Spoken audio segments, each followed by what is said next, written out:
Good. Just checking your connection. Must be good.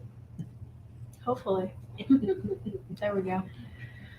All right, cool. Good afternoon, everybody. It's Cindy. And Christine. Candles and Supplies for another fun-filled episode this Wednesday afternoon.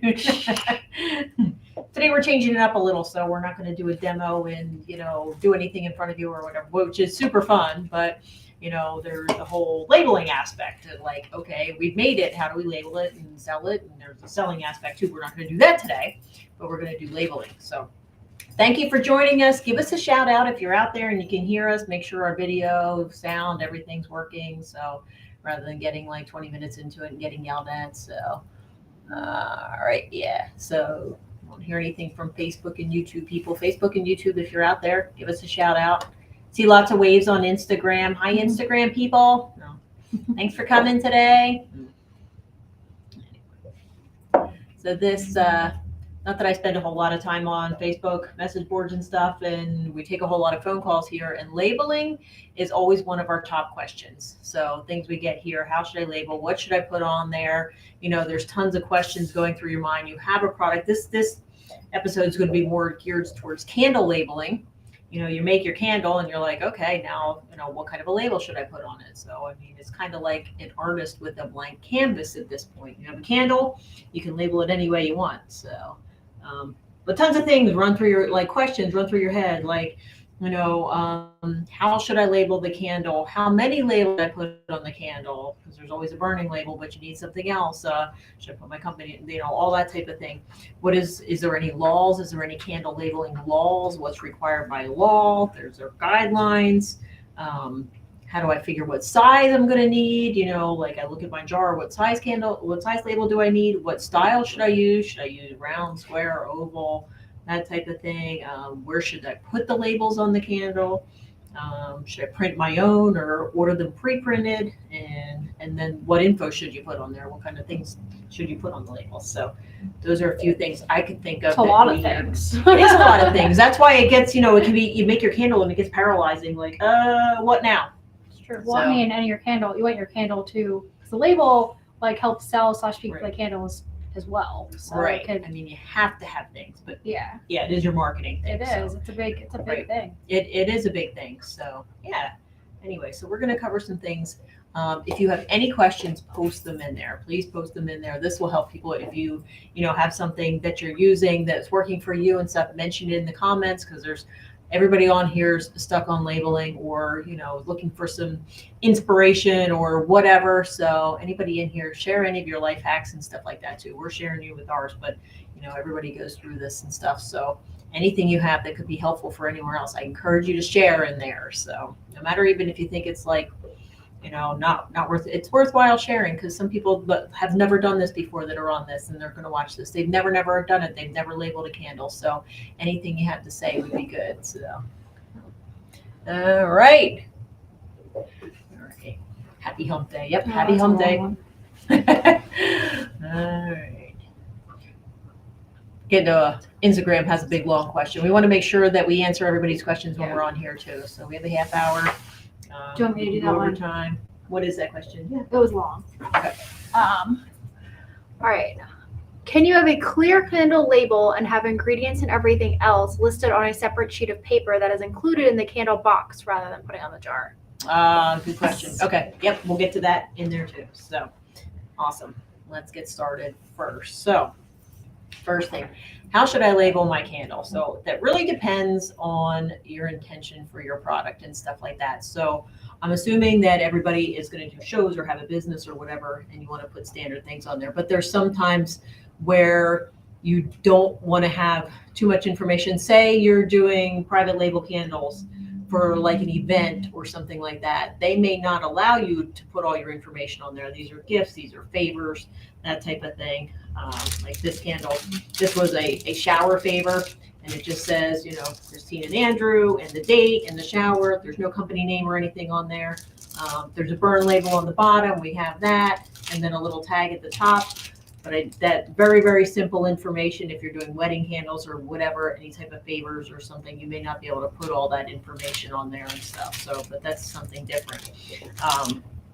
if you're running your business and stuff, you obviously want to have like more detailed information and stuff on there. So how you should label it really depends on what your intentions are. Maybe you just don't want to put a label on at all. You want it simple and stuff like that. Just with the burnt stuff on the bottom is good and stuff. I don't recommend that, especially if you want to resell your candles. But maybe you're just making it for yourself and you just want to have a nice candle with no label. Then so it's all about your intention, like what you want for the candle. Did you want are you doing it for a cause? We have this one that's like for Save the Turtles. It has a very big label on there that covers a whole lot of the jar, but she tells about herself and her cause and everything on there. But that's her intention. She wanted to include a whole lot of information on this candle, so she used a bigger label. So think about your candles and what kind of intention you have for them as far as, how should you label? And then next question I thought of, how many labels should you put on? So this candle has 2 labels. It's got the big long intention label, and then it's got the burning instruction labels on the bottom. That's excellent. Most candles have the burn labels on the bottom, and that one does too. Some do not.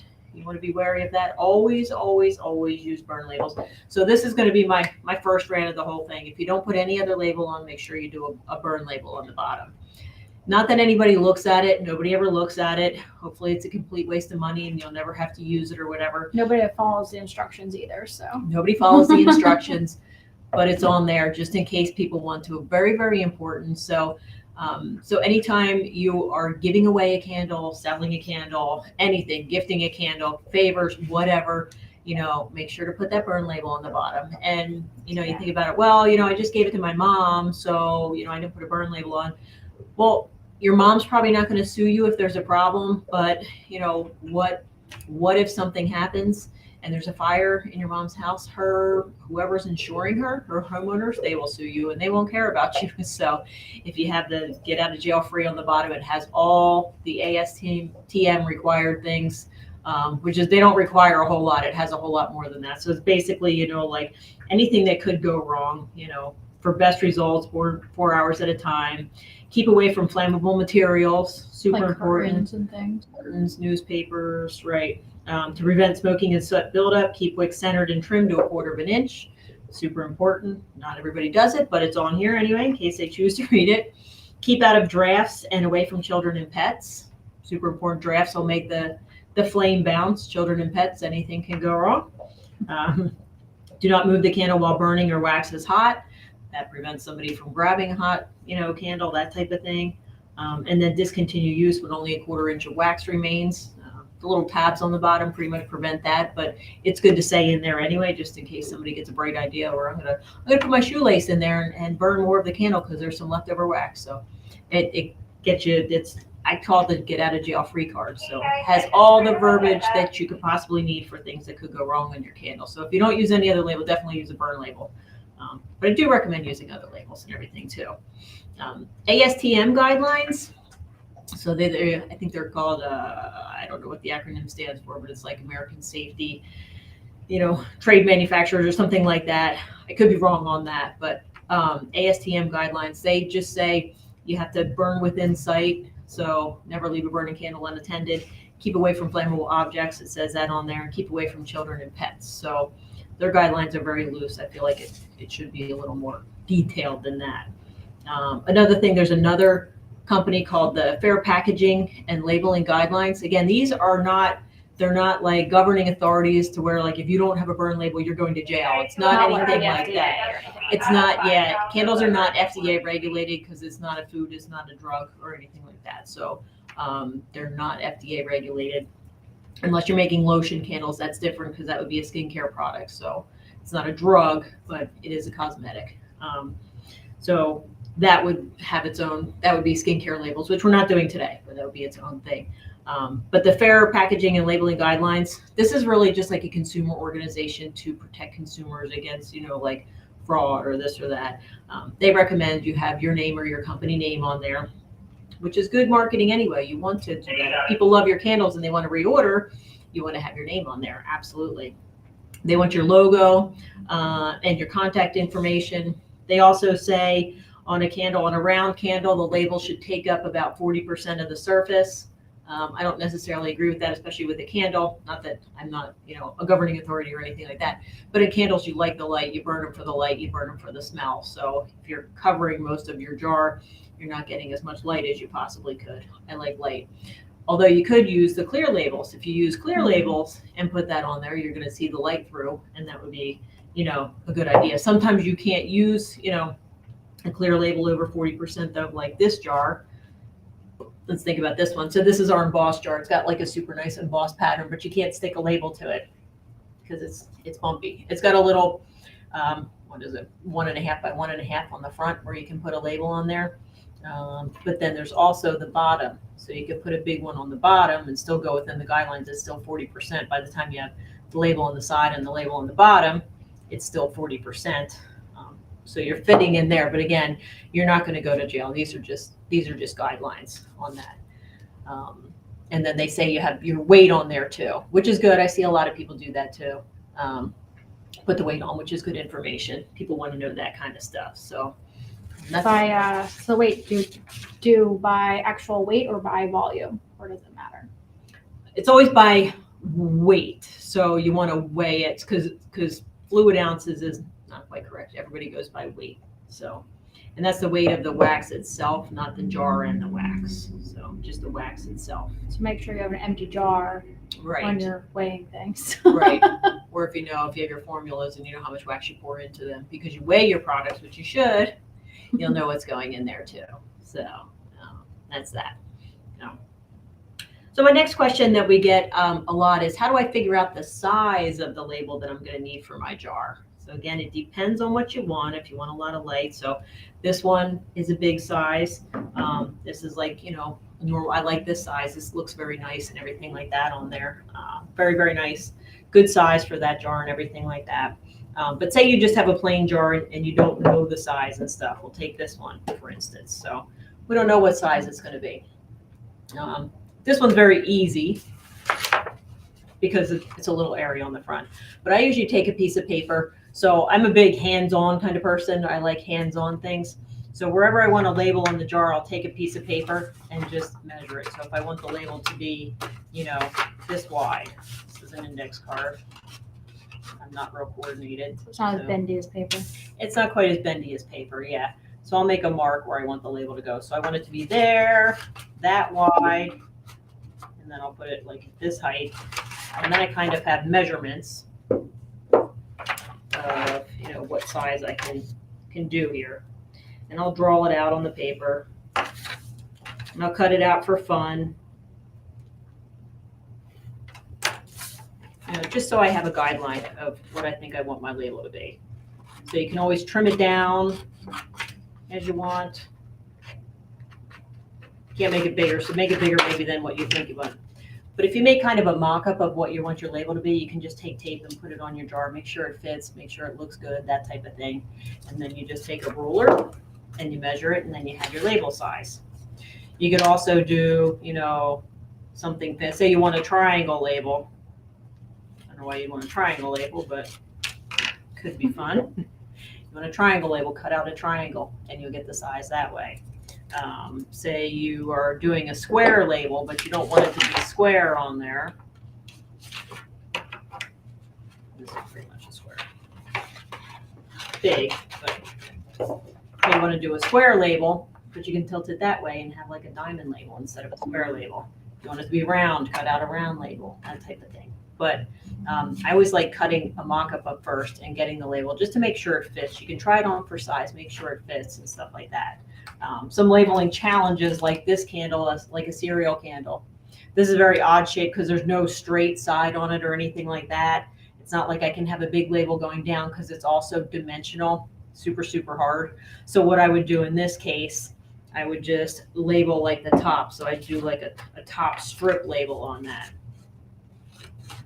Very skinny, where you can get your information on there and everything.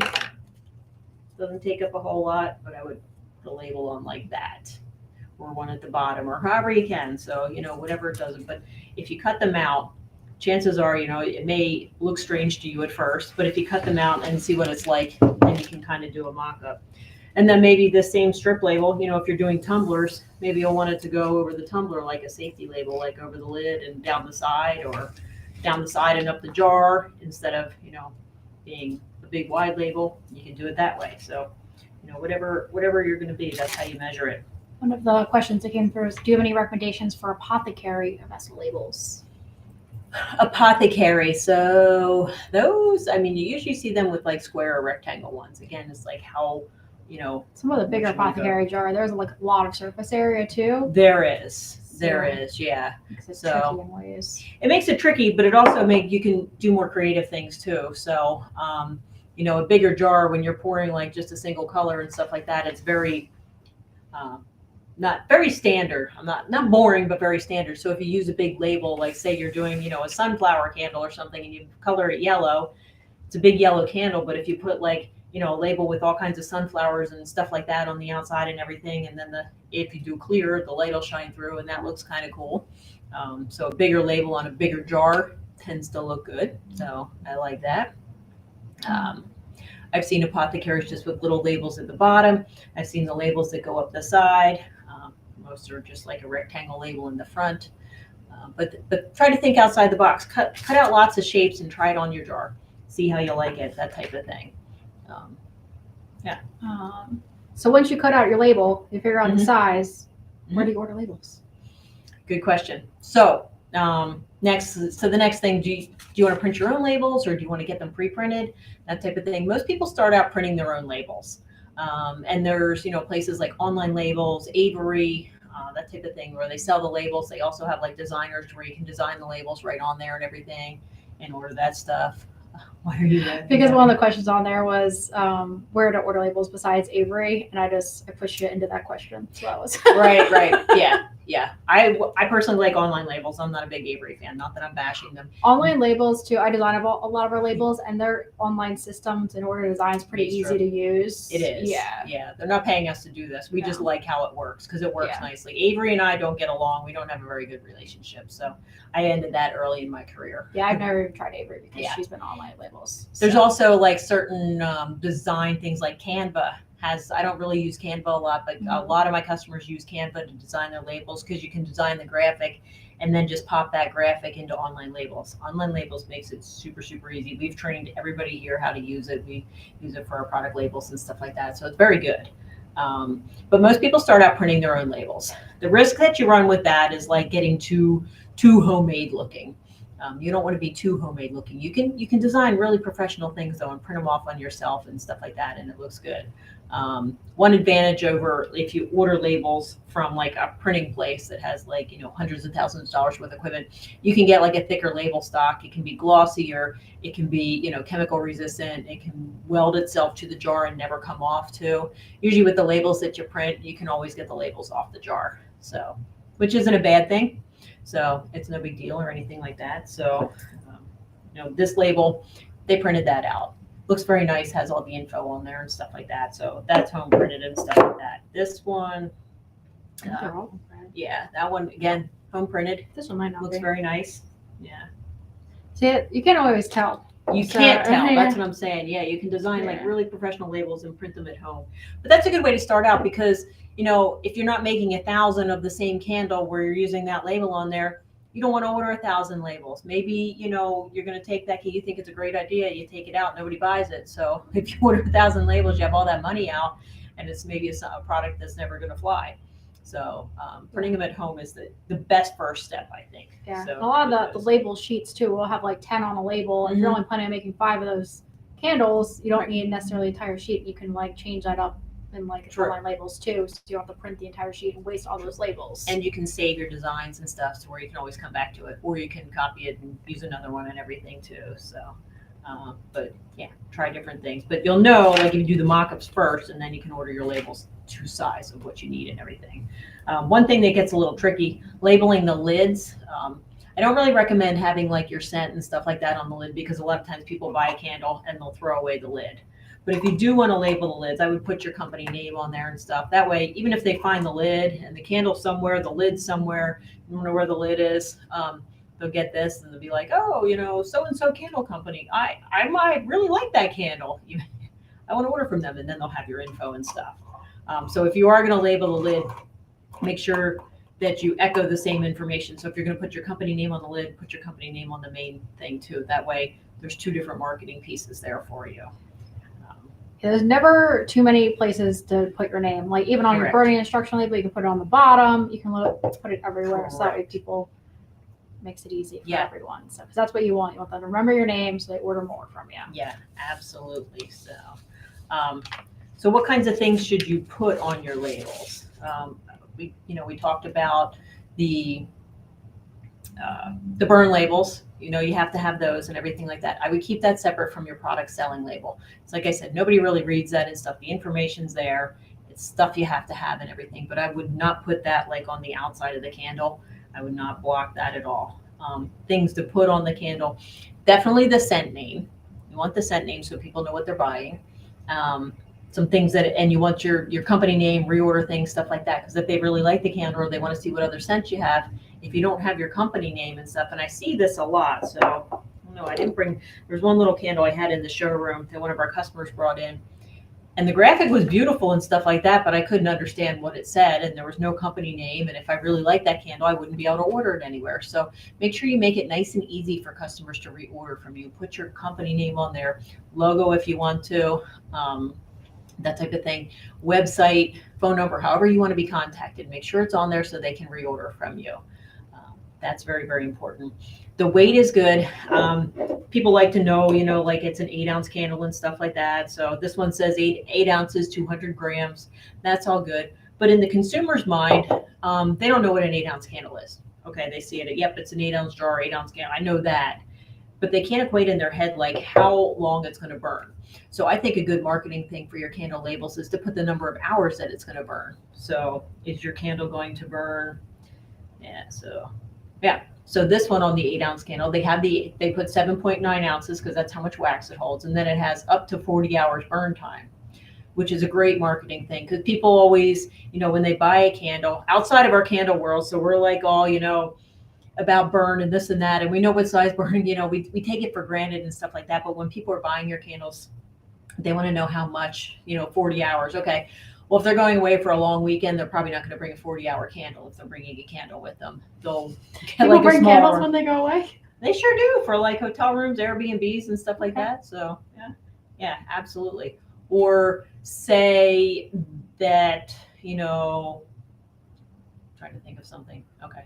You're doing a St. Patrick's Day scent. You want a St. Patrick's scented candle, which we did in another live stream, so you know all those scents.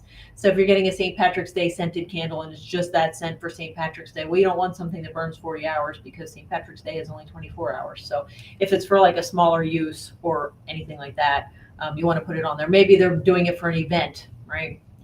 For some type of event they're buying candles for and stuff like that. I like the burn time on there. That way people know how long it's going to burn for. I was at a conference and they just pulled random people off the street and they asked them, what makes a good candle? And all of them, they're like, well, something that's a good value.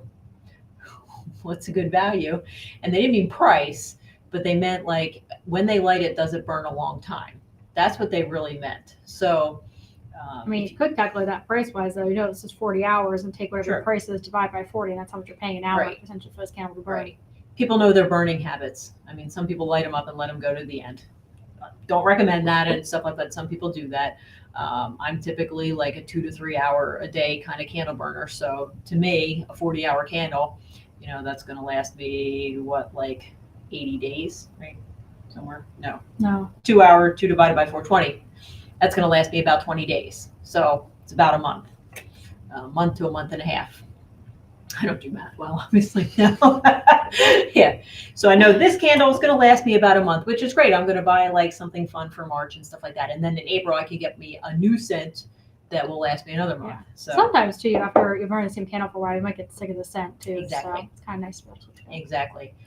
But then some people, want a candle that's going to last them through the holidays, say. So they want to, from Thanksgiving to Christmas, they want to burn a cinnamon scented candle. They're going to buy a big candle. And if it's, 200 hours of burn time, great. That'll take me from Thanksgiving through Christmas and I'm good. So I like putting the hours on there. It's just good marketing. People know, what to expect from the candle. I also like putting things like hand poured, like if you're hand pouring your candles, which I'm assuming most people on this live stream are, if you're hand pouring your candles, put that in there. So, I mean, it infuses your product with some love. Somebody took the time to hand pour this. Anything handmade, hand poured, infuses it with love. And then, if there are some imperfections on the top, say you're doing soy candles and you have a few bumps here or there or whatever happens, or, to the top, it's hand poured. It's a handmade candle. It's not machine made.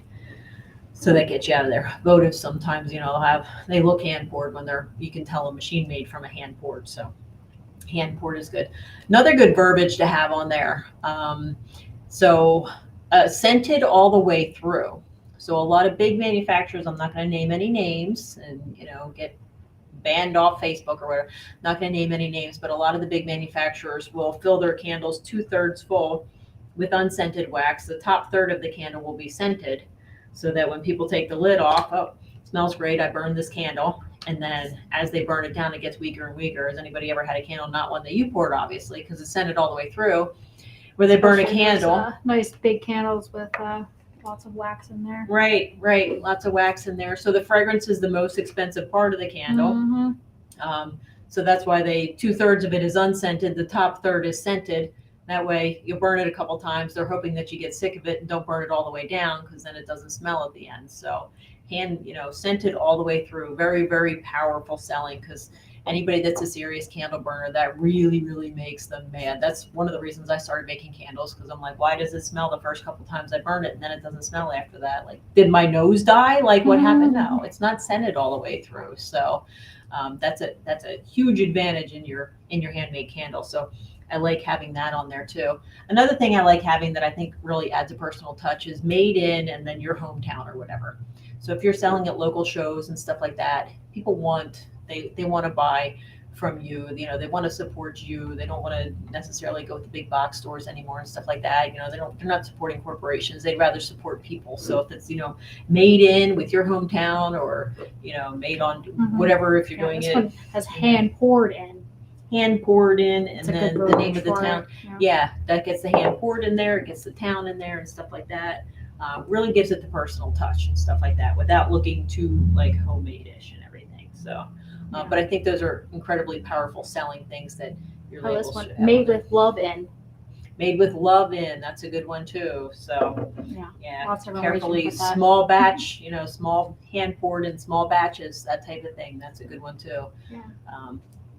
A good example of that is the microbrews and the alcohol industry. So like smaller beer manufacturers and whiskey manufacturers, and people are buying that stuff, and that trickles into our industry too. So the small production, hand poured in small batches and stuff like that. So that really gets attention on your labels and everything too. People love that stuff. So, and it's true. Like you're and it's partially telling your story too. Like I hand pour my candles in this town. This is my company name.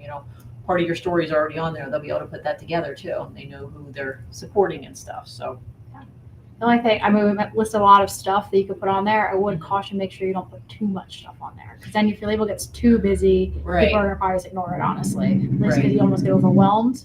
So you definitely want to make sure it's still clean. You could put another label on the back too. Have like your like front label with like your name, the company name, the fragrance, and maybe something like small like hand poured in, and then have like one on the back with a little more detail about you, or detail about the candle, like a burn time, all of that.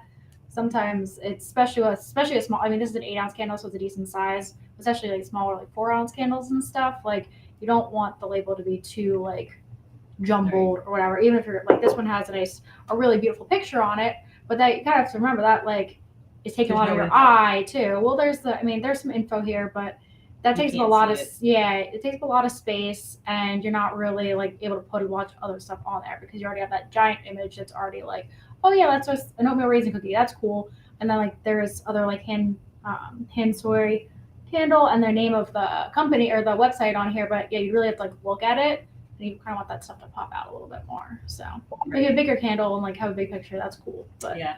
Be Make it careful not of too your overwhelming. artistic abilities too. So like this one, you look at it, it looks all nice and everything, nice and clean and stuff.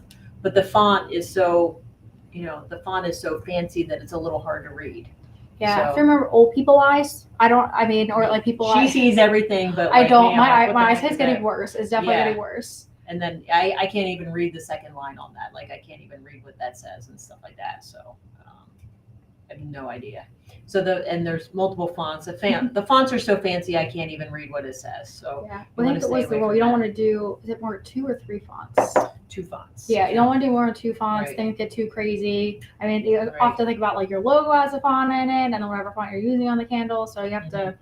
You don't want to get too crazy with things. So again, it's too overwhelming the eye, and then it's too much going on. People will ignore it. So Yeah, that's why I like the mock-ups because you can kind of draw out what you want and then you can put it on the computer. For me, that's easiest to work with and stuff. So, again, I mean, like this label looks nice. There's lots of nice white space on it and stuff like that. But the font they used and the type is so small, I don't even know what it is. I know it's a candle, but we're about at half hour. Did you have any more like really good specific things on here before we get to questions? I went over pretty much everything. Yeah. So All right, cool. We Let's did go through everything. any questions Okay. that we Yeah, have sounds gotten that we good. didn't answer yet.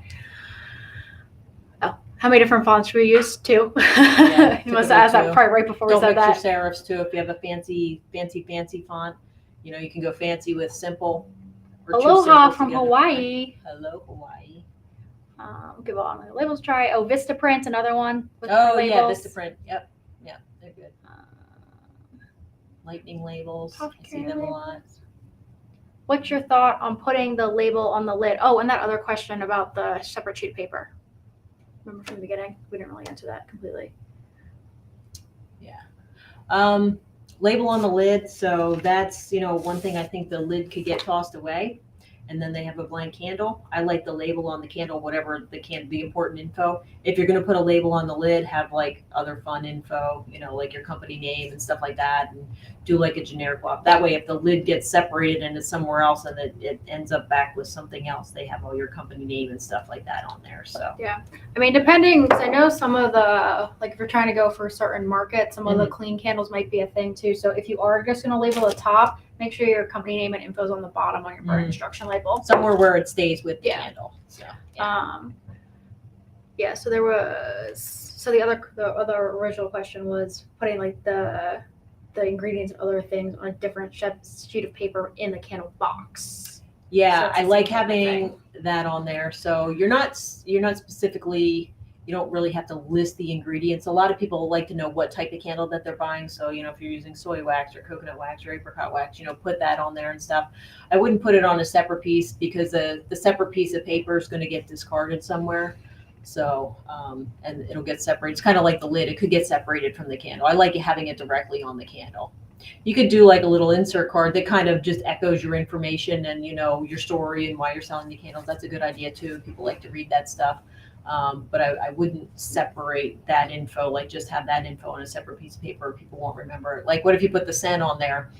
People love the candle. They're done burning it. They want that same scent again, but they threw that paper a long ways ago and you don't have records. They just came up at a show and bought your candle. You don't know what they bought because you didn't take their name or anything. So you won't be able to sell them that same scent again if they call you up. So I like having the pertinent information like stuck to the candle to where they can't get it off easily. So Let's see what the Facebook ones say. yeah. All right. I'll go through Facebook questions and YouTube. All right. Hello, ladies. Hello. Happy hump day. Can you recommend insurance company for candle business? Okay. An insurance company for candle business, we're on labeling, but actually the HSCG, soapguild.org, they actually have a candle rider on there where you can get insurance from there. And they're made for the handcrafters. So it goes through Veracity, but it's handcrafters insurance. So they understand that. So, but you're basically insuring a small business. They insure makers and stuff like that. So that's a good place to go if you don't have a bona fide business going yet and you just want some insurance. So, okay. And yes, we've always, there'll be a replay. So if you came in late or missed some of it or whatever, you're always, do the replay later and stuff like that. Somebody buys Avery labels at Walmart, great prices. Yeah, that type of thing. All right, sounds good. I think we got everybody. So Yeah. that's it for today. Basics. You can keep posting your questions in there. Yeah, We'll keep it's like answering them. Candle labeling is a lot easier than soaps and other cosmetic labeling. It is true. a Yep, lot less yep. regulations, which A is lot less regulations and stuff. everything. Yeah, it can be a lot funner and everything. So Yeah, but main thing, make sure you have your company name, the scent, burn label. burn label, and any way for them to contact you Mhm. for when they want to buy more, like they will. Mm-hmm. Yep, that's for sure. So, all right, everybody. Thanks for watching. Have a great rest of your day, great rest of your week, and we will see you next week for another fun-filled episode. So, Will you have a link to Avery? Where does that say Avery? Like the top one on the left. oh, will you have a link to Avery? Mm-mm. We're not associated with any of the Right. label makers. Yeah, so, just Avery labels. Yeah. They sell them at there's- Walmart and stuff. So. All right. Have a good week, guys. Thank you. Bye.